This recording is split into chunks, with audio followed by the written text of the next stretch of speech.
The presentation is entitled Climate Change, It's Not All Doom and Gloom by us at the Ontario Agricultural College Student Liaison Program.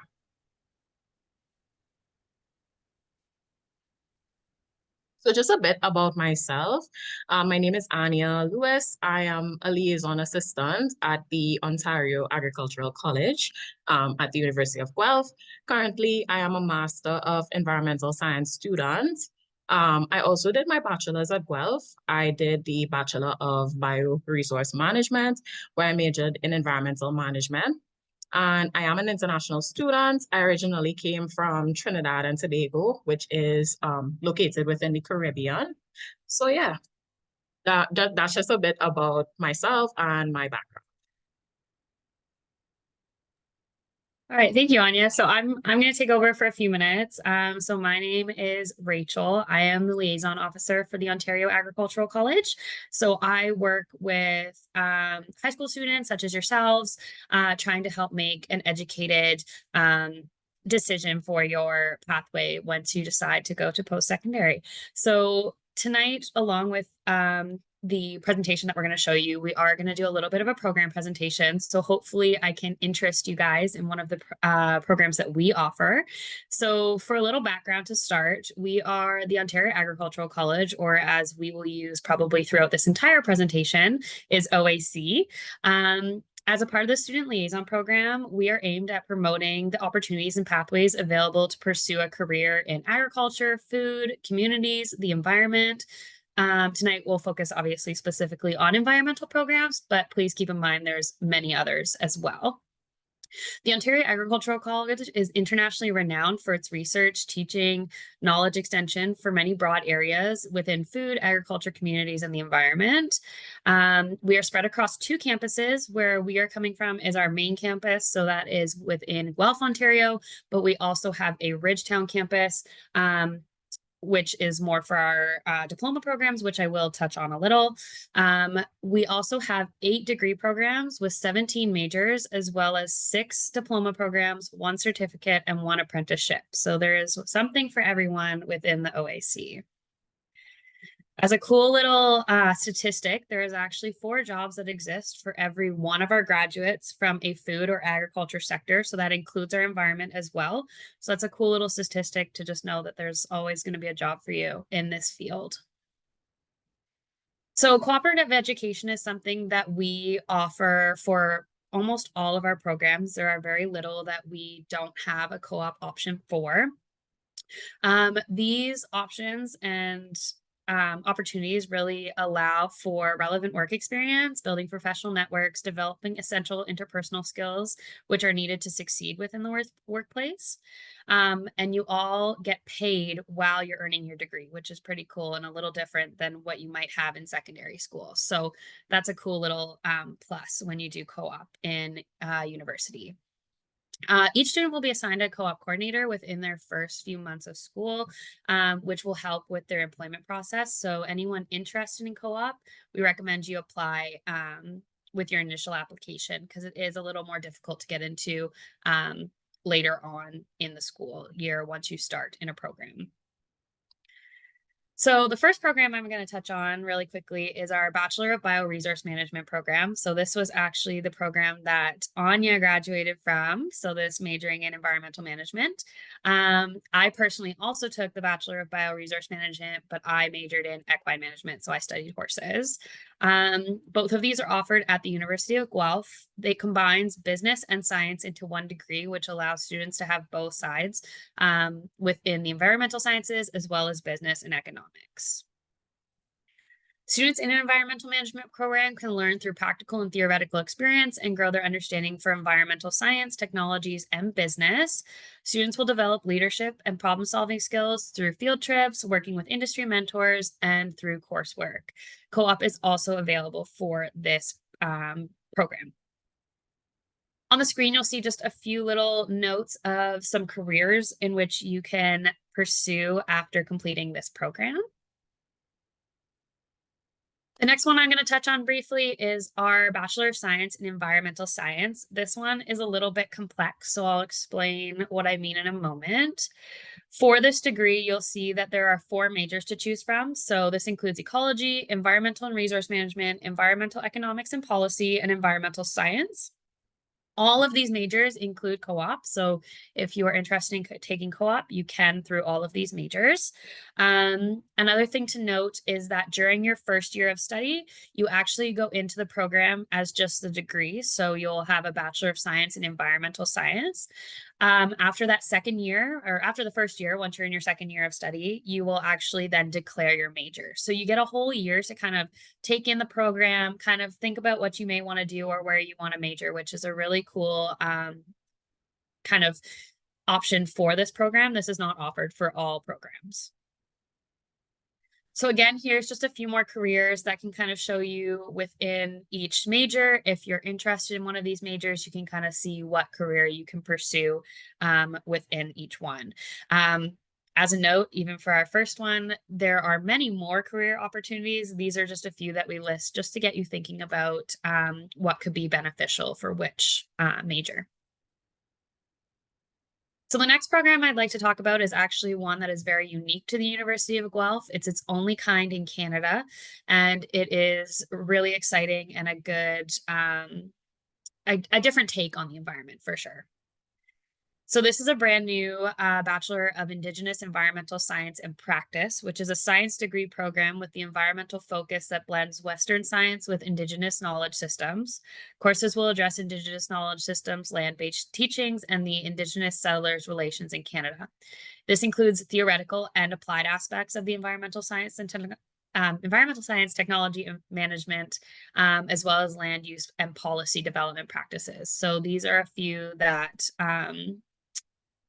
a few things that you can do within the program, which include field trips to Indigenous communities, land-based instructions, interactive labs, and so on. This is also a co-op program as well, so you can do co-op through this program. Again, here are just some careers for you to look at. The list is much longer, but these are just some of our favorites from this program. Quickly, I won't keep this up long. These are just our admissions requirements comparatively between the 4 different programs that I discussed this evening. You'll see your estimated cutoff ranges along the bottom. So this is based on students that were given offers of admission in previous years. So this could be changed dependent on the year and dependent on the interest within the program. So a quick other thing we love to touch on is how our community is so welcoming at the University of Guelph. We have an abundance of student clubs and activities and make it easy to meet new people that have the same interests as you do. So for example, with environment being our topic of the evening, we have our environmental governance group, environmental science students, executive, our student federation of the Ontario Agricultural College, just to name a few, but there's a few more on there as well for you to look over. Last thing before I pass it off to Anya, we do have a QR code located on the screen here. So this is to fill out a form to be the first to hear about upcoming events, program information nights, information deadlines, and more based on our programs of interest. So this can be one that we discussed this evening or any of the others that we offer at the University of Guelph. Other than that, I will now pass it on to Anya for her presentation. Amazing. Thank you, Rachel. So we've reached the portion of the webinar where we're getting into the workshop. At this point, I'm going to encourage you to use the chat function because I'm going to be asking a couple of questions. And in order to engage, we could just utilize the chat function to just answer questions as we move along. Great. So just to begin, I wanted to ask the question, what comes to mind? What do you think about when you hear the words climate change? Like what first words pop in your mind when you hear about climate change? And you can put your answers in the chat. I believe the chat. Yeah.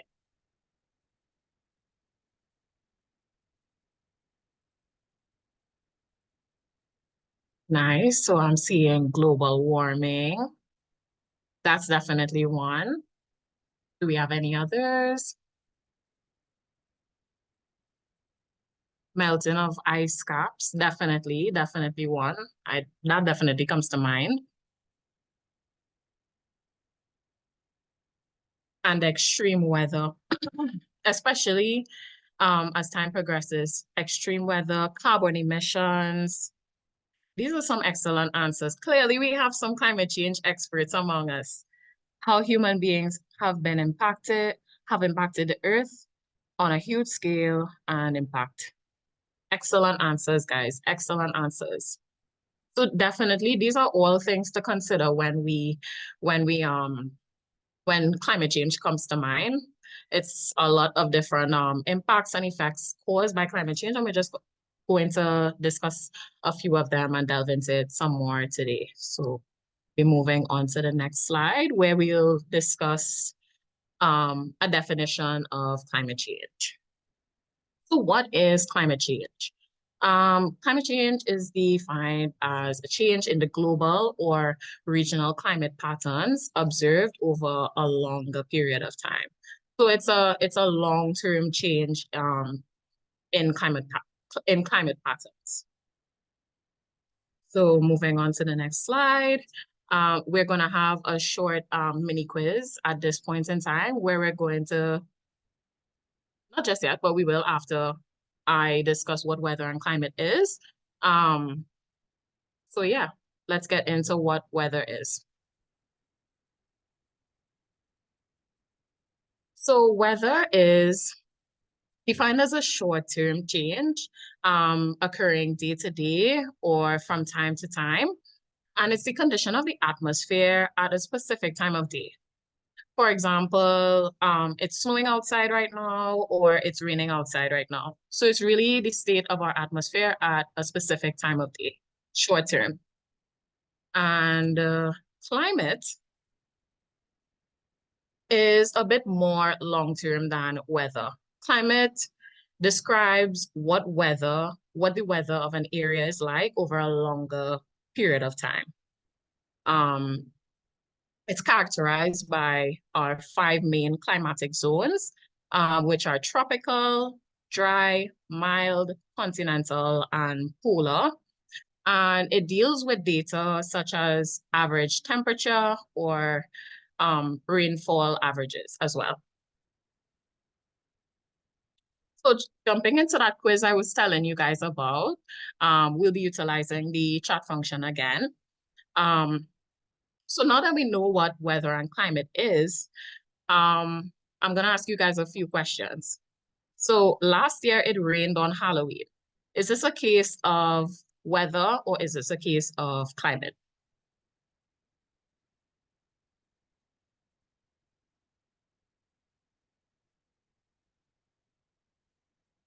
Weather. Excellent. Excellent work. So moving on to the next question. Great. Winters are historically colder in Winnipeg than Toronto. What's at play here? What's at play here? Weather or climate?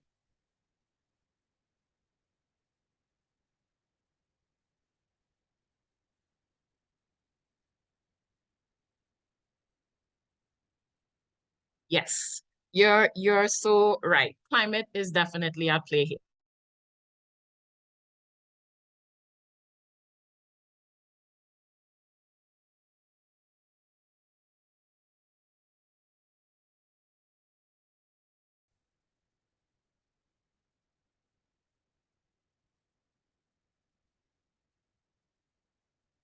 Great. So next question is, the Sahara Desert is known for being hot and dry with average temperatures of 30 degrees Celsius. Is this weather or is this climate? Excellent. It is definitely climate at play here because we're dealing with average temperatures. Moving on to the next one. So if it is sunny tomorrow, I will go to the park. What are you considering in order to go to the park? Are you considering the weather or the climate? Yes, yes, yes. It is definitely weather at play here. Thank you so much for your responses. I believe we have one more, no, two more. So Jack's baseball game last night was canceled because of a thunderstorm. Is this weather or is this climate? Yep, definitely weather at play because it's what's going on at that specific time of day. Definitely weather. And I believe this is the last one. Yeah. So the average snowfall in Winnipeg is 119 centimeters. Is this weather or climate? Climate. Come on. Excellent. Excellent. Definitely climate at play here because we're looking at average data. We're looking at historical data dealing with average snowfall. All right. Awesome. So what is carbon? We're going to get in a bit more, start talking a bit more about what carbon is. It is spoken about a lot when considering climate change. So we should get to evaluate it as an element. Well, carbon is element number 6 on our periodic table for our future chemist experts. And on the bottom left is just a sample of what a carbon atom looks like with its electrons and everything. That's what a carbon atom would look like. On to the next slide. Now, what is carbon? Well, carbon is pretty much found everywhere. It is a building block of life. In its pure form, carbon is found as graphite and diamond, graphite being the tips of our pencils and, well, diamonds used in jewelry. But more pertinent to climate change, carbon is found in the form of carbon dioxide, methane, and hydrocarbons. Hydrocarbons being oil deposits that we extract from the Earth's crust in order to get electricity and, well, the burning of fossil fuels to generate electricity and to things. So yeah, these are the forms of carbon that we consider when discussing climate change. So what is a carbon footprint? Well, a carbon footprint is the total amount of greenhouse gases emitted by an individual or a group as a result of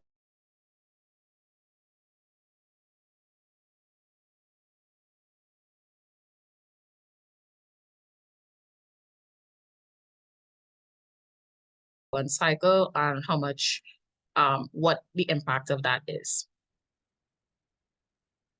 Sorry, Anya, do you want to just repeat the last part of that? I think you froze for a few minutes there, or a few seconds there. My apologies about that. Yeah, just in case anybody else missed it. Yeah.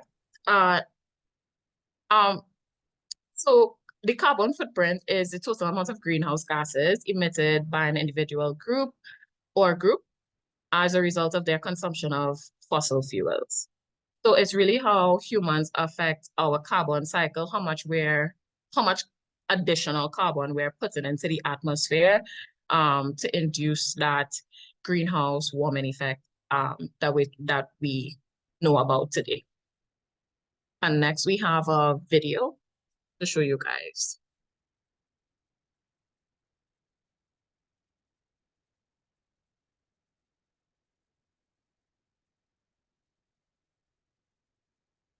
Not too sure about the audio. Here, let me see if scientists and experts came to this conclusion in the report for the Yeah. The report has taken 5 years to make and is part of a definitive study on climate change to date. Here's some of the report's biggest findings when it comes to climate change's impact, summarized on this map. In the report, scientists use a scale to explain how confident they are about a given impact and whether it's caused by climate change, even when other factors like pollution play a role. For now, let's focus on impacts that scientists are very confident can be linked to climate change. And undisputed facts will be indicated like this. So let's start with the oceans, which have been getting warmer since 1970.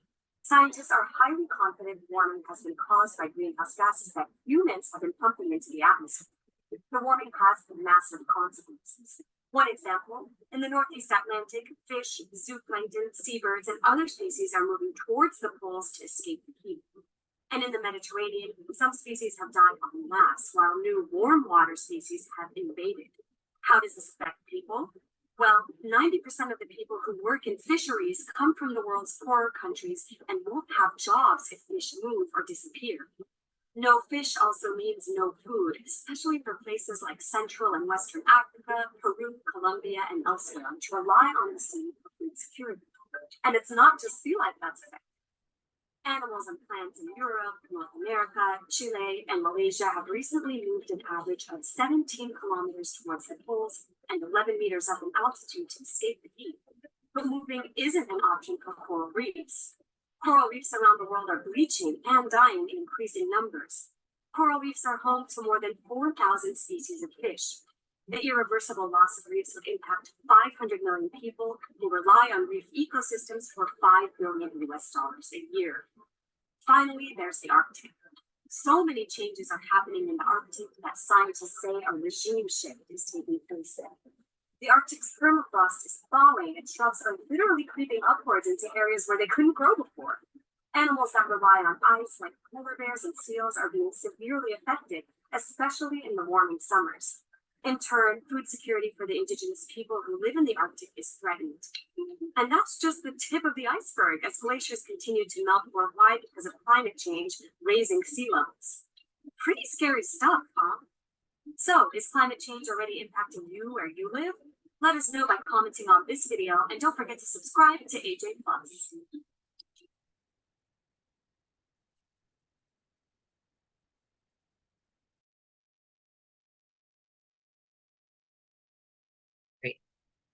So now we're going to discuss how have humans impacted Earth's temperature historically. So for a long time now, climate changes have been occurring naturally. Even within this graph, we can see these small natural cycles still occurring. Any idea why there are so many peaks and valleys, like so many peaks, valleys? Well, that would be pertinent to seasonal changes. So the peaks, more dealing with summer temperatures, the valleys dealing with winter temperatures. And Earth on its own has its own natural cycle for climate variability or for climate change. However, when humans began our early activities, industries were now forming, we became heavily involved in farming and agriculture. We began to, which eventually led to the Industrial Revolution, we began to have a significant impact on the Earth's natural temperature cycle. As the population grew and industry grew along with it, the Earth was no longer able to buffer the impact of human activity through activities such as burning fossil fuels and cutting down forests to create more farmland. We began to increase the amount of greenhouse gases that we had in the atmosphere, and that is why in the 2000s, we're seeing a major increase because we became more mechanized and we learned how to exploit these fossil fuels a bit better as time progressed.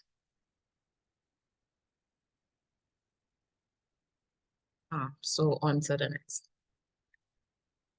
So now I'm going to be talking about how changing land use can affect our temperature. So the Earth has an energy budget where 100% of our energy comes from the sun in the form of light and heat. But not all of it comes to us. It goes to different, it does different purposes. Some of it is absorbed in our land surfaces. Some of it is converted to heat and released by decomposers found in soil. And some of it is reflected back into space through clouds or even snow-capped surfaces. So not all of that 100% of energy stays on the Earth's surface.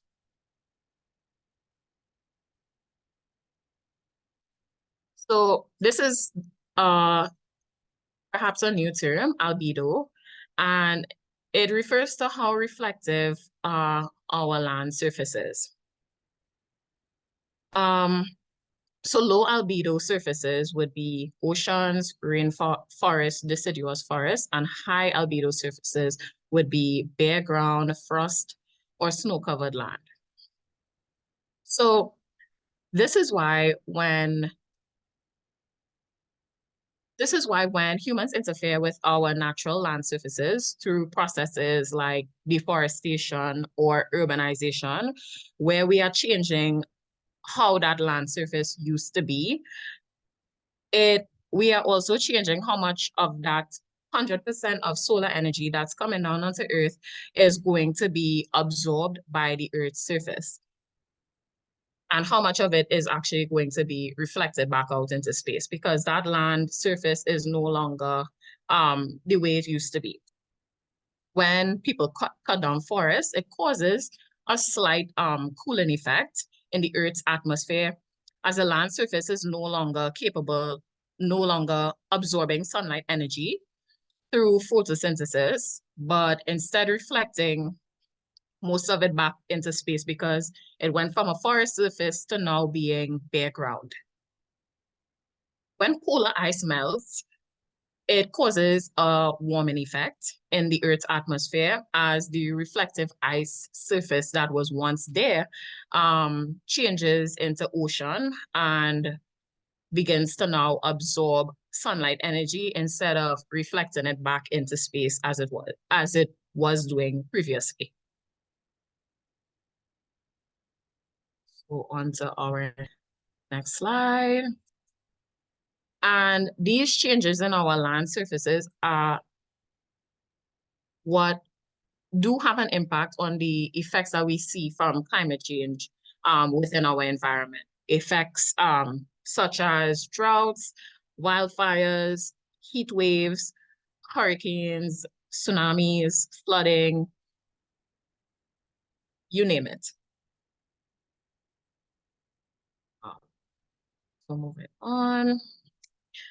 And in light of these challenges that we face with climate change, the best thing we need to do is to be guided in our response to these changes to climate.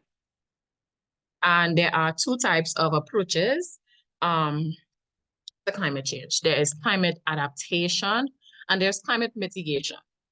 So climate adaptation involves the actions that we can take to manage the risk of climate change impacts. So it's really what you want to do to adapt to those changes. Mitigation is what we want to do in order to reduce our emissions that cause climate change. So how are you going to adjust your carbon footprint? What measures are you going to take on a personal basis to reduce those emissions? So yeah. Next, I have a video that discusses some climate change adaptation and mitigation strategies.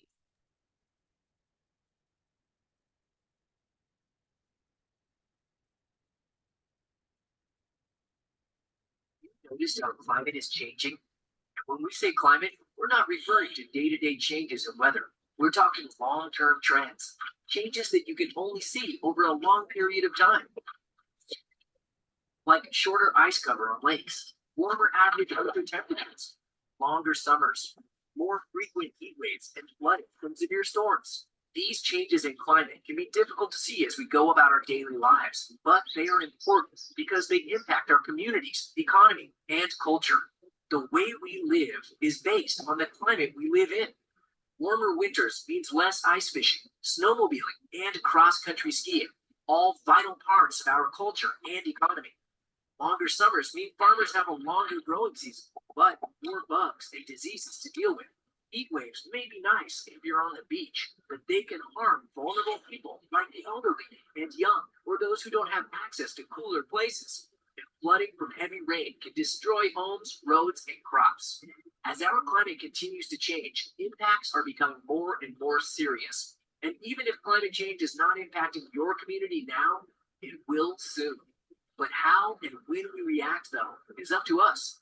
We can adapt, which means we change the way we live based on how our communities are being impacted.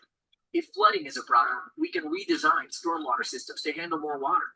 And we can plant trees and crops suited for longer, warmer growing seasons. We can plant vegetation to provide more shade for cold water trout streams, keeping the water temperatures down. And we can develop emergency action plans to assist vulnerable people during heat waves. Adaptation, identifying and preparing for the impacts of climate change, helps in the short run and can save property, money, lives, and even wildlife.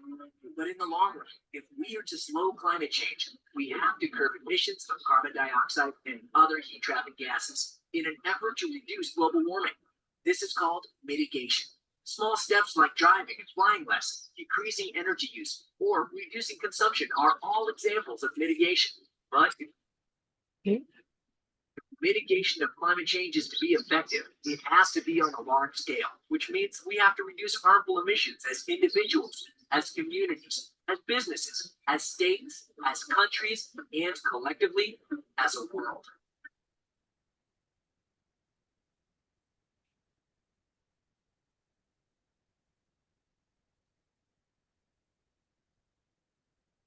Amazing. So now I'm going to be talking about what is being done about climate change.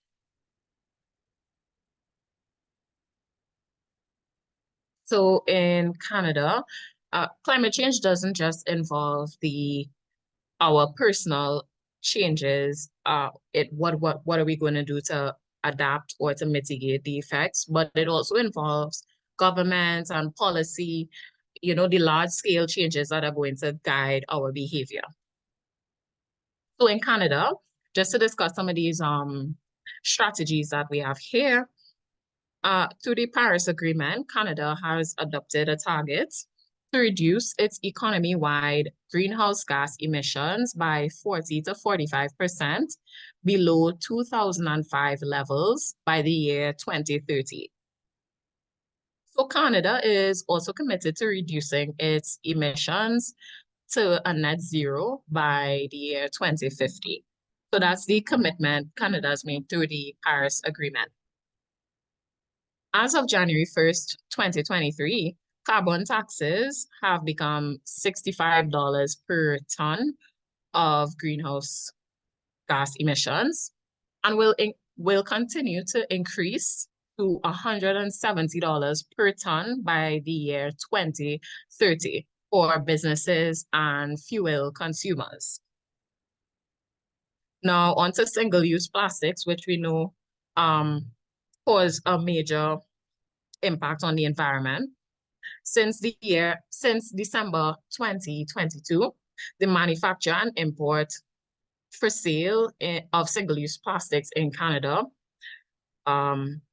particularly we've noticed with checkout bags when we go to the grocery store or to any kind of store, cutlery, food service ware, stir sticks, and straws have now become prohibited. So single-use plastics in those forms are now eliminated from different industries, food services, supermarkets across the country. And most important and popular renewable energy resource in Canada is moving water for hydroelectricity generation. So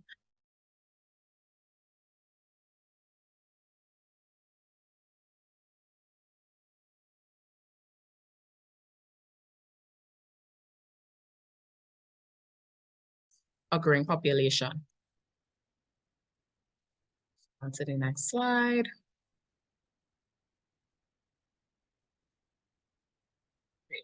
So globally, international summits and agreements are being held. They also have international climate movements. There is a slow but sure shift towards greener energy, such as hydroelectric power. We have solar, biofuel, as well as there is research going on into emerging technology and new research as to how we could tackle the impacts of climate change.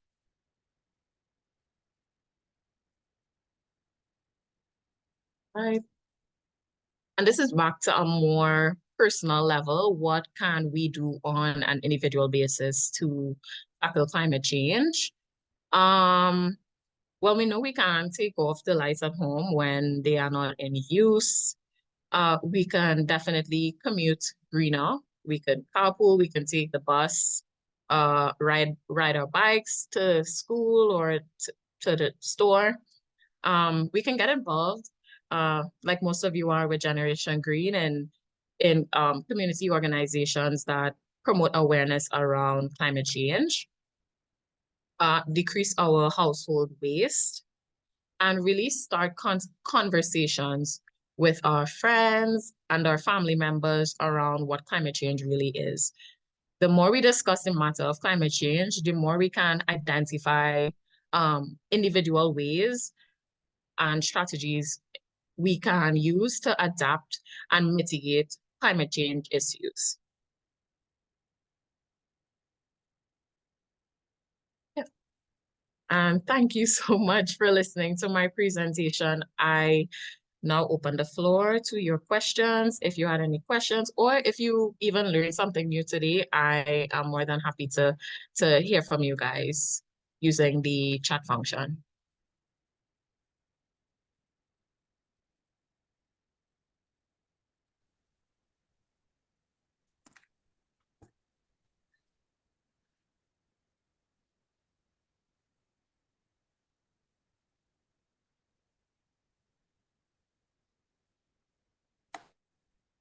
While we're waiting, I just want to say thank you, Anya, because we always enjoy when you do your presentation. It gets everybody thinking about climate change and what you can do.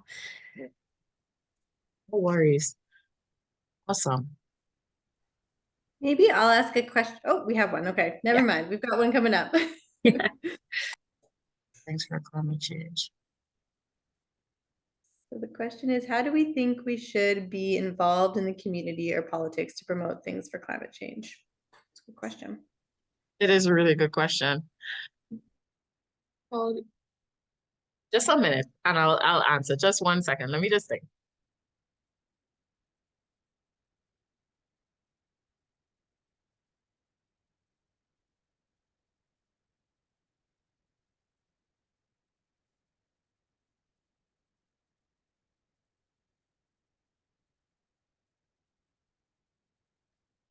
So for this question, how we should be involved in our community or politics to promote things for climate change, definitely getting involved in environmental green organizations, NGOs that are promoting awareness around the environment.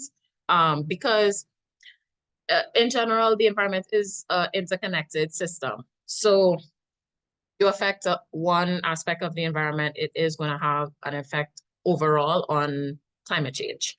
So I definitely think just being involved in those organizations and doing your part. In politics, I am not too sure how a young person could be involved in climate change politically. But definitely when there's like perhaps consultations in your area, encourage your parents to go, because next thing something is being built, they need to consider the people in the area, and they've invited everyone to a town hall to discuss the impacts of perhaps that construction or bringing that industry. I would say encouraging your parents to at least be involved in what's going on within the community, because it is a change that will affect you, and those are usually plans that are politically motivated. So it is a way in which you can impact by getting the whole family involved in what climate change is all about. I hope that answers. Thank you so much. Thank you so much for listening in on tonight's presentation.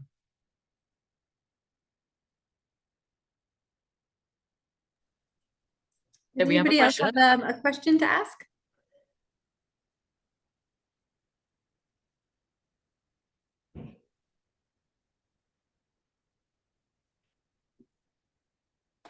Let's see where we're at time-wise here.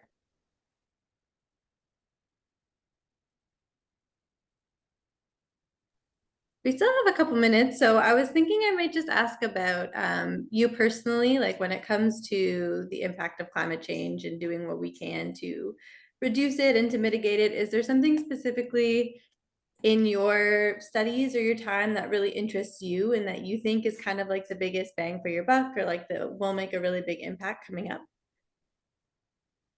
The biggest bang for your buck on a personal level, or like, yeah, I'm just trying to understand the question. Is it like me personally, or if you could I just mean, rephrase the question? I guess either way, but Mhm. maybe just for the purpose of this group here, if there's anything specific, yeah, for yourself at an individual level, might be a good place to start. Right.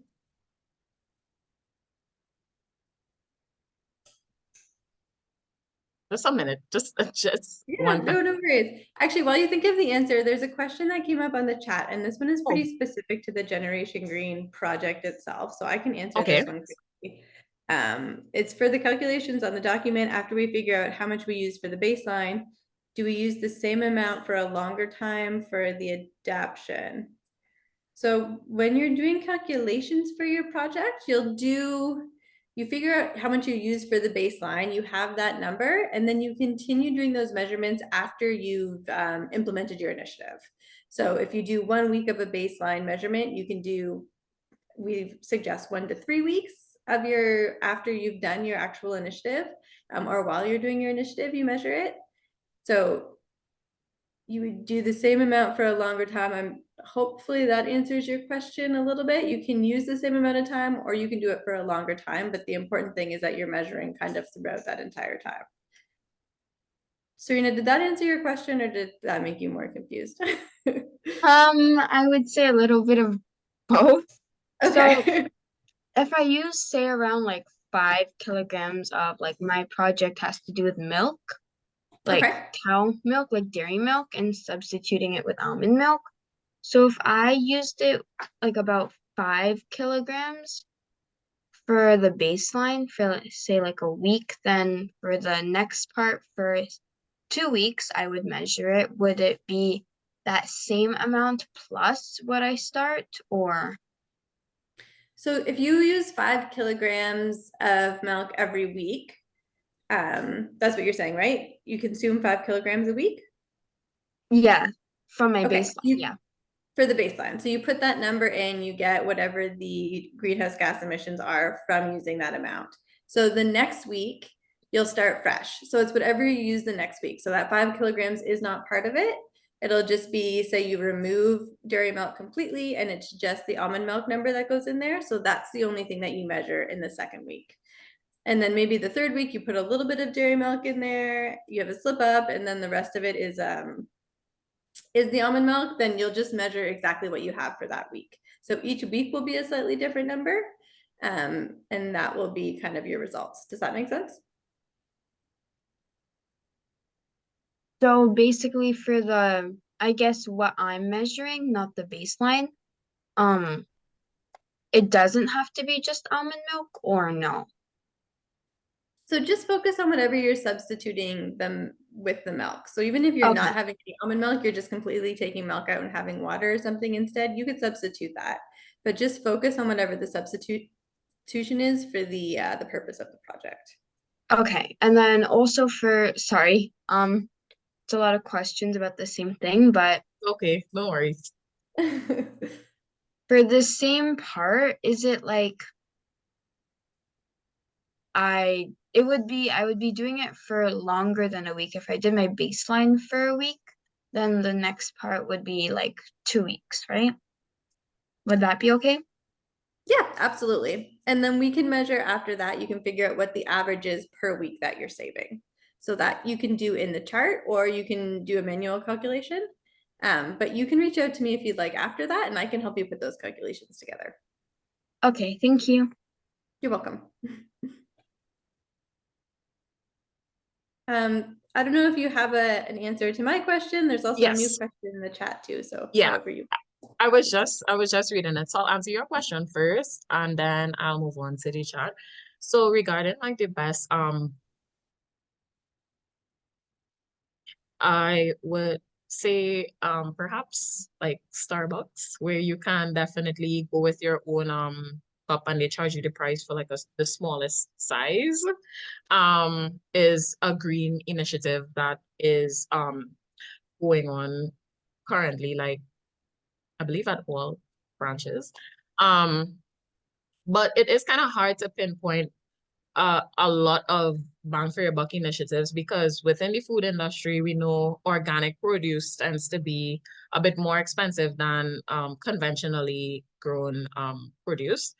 Um, Even greener alternatives to energy tend to be a bit more expensive than average fossil fuels. So we look at the different industries and we see that yeah, there are alternatives and the shift towards them is slow.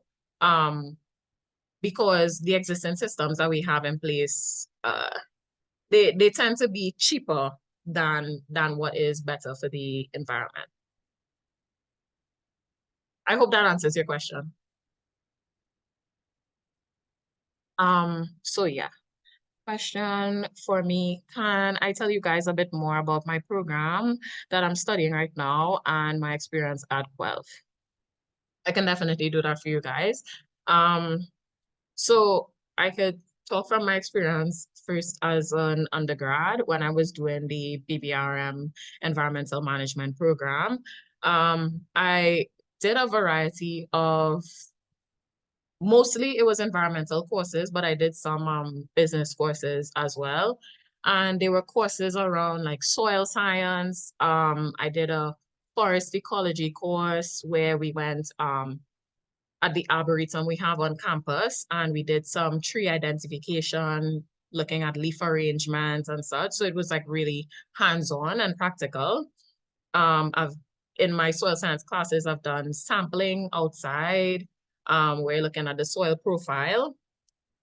Some other types of courses I've done was watershed management. Just trying to think back.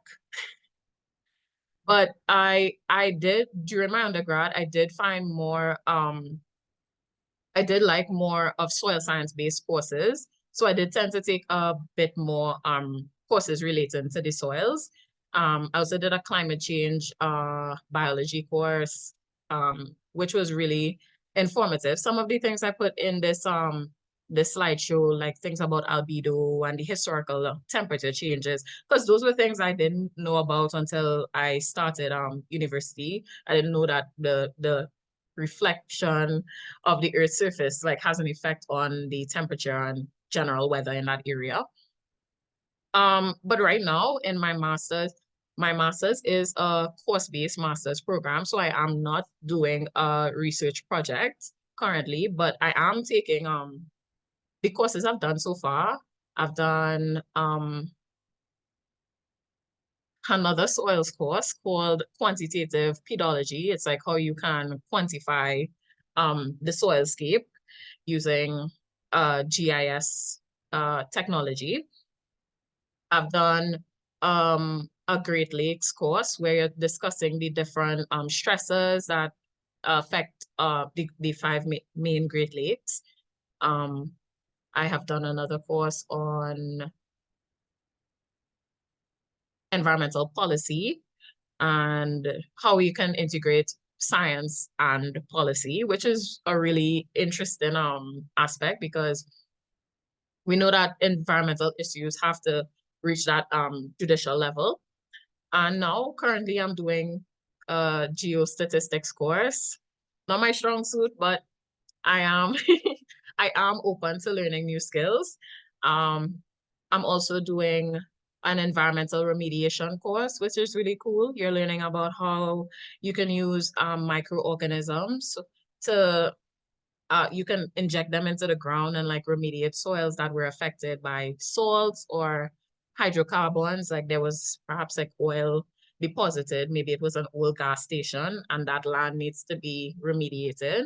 And it's really cool to hear about like what people in the industry are doing. And yeah, and that is the sum total of the course experience that I'm getting um, within my program, but I have had a lot of field components. I've done field trips for my Great Lakes course, and I've done river sampling where we had to like get some little river bugs and we actually took them back to the lab and used them to tell what the water quality was of the Credit River. That's where we did our sampling, which was really cool. Certain species are present at certain conditions, certain pHs and such, so they can really tell what that water quality is like based on where they are. But yeah, I hope that answers your question about how the program is and uh, what my experience has been like thus far. If you wanted to know anything else, feel free to ask. I think if you want, Anya, like as a wrap-up question too, like maybe like what your career kind of persuasion that you're doing, like what you're going to pursue afterwards, because you are in your last year now. So Yes. Okay, awesome. Yeah, I can answer that. I looking on because this is my final semester. I will be finished with my schooling in April. And looking on, I am hoping to be involved in a environmental coordinator or maybe a sustainability coordinator role. I want to do engagement and outreach regarding environmental issues. I really enjoy speaking with students like yourself, and I feel like it would be great to continue on that path discussing environmental issues. I hope that yeah, answers your thank question, you. Alicia. Yeah, no, I just wanted to let everybody know because I know where you're going after this, but I thought I'd let everyone else kind of hear too. Before I stop sharing, I know we have like 4 minutes left, so I just have a Yes. couple more slides here and nothing too crazy. But this slide is just for kind of sharing our social media. So if you are interested in the University of Guelph or maybe pursuing a post-secondary career with us or with one of these programs that we mentioned tonight, all of our social media is seen there on the screen. So you can go ahead and follow us and be able to see some awesome content. So the University of Guelph OAC for the Instagram tag is actually a newer tag. So you're welcome to see students, real life students that are in school right now posting about opportunities that they've had on campus. So that's a really good opportunity there. And then my final screen is just how to contact myself. So if you are interested in post-secondary, I know some of you are still a little ways out, but once you start making those decisions, you're welcome to contact me and I can get you set up with some information and move forward from there. And then other than that, I can pass it back over to Anya or whoever would like to kind of send us off. No problem. I'll probably just give a minute in case we have any, well, I guess driving questions, or I can sign us off. But guys, thank you so much for attending tonight's webinar. I hope it was informative and you learned something new. And yeah, I really appreciate you guys' questions. You asked a lot of great questions and your engagement tonight. It was excellent. And yeah, I really appreciated your time. Thank you guys so much.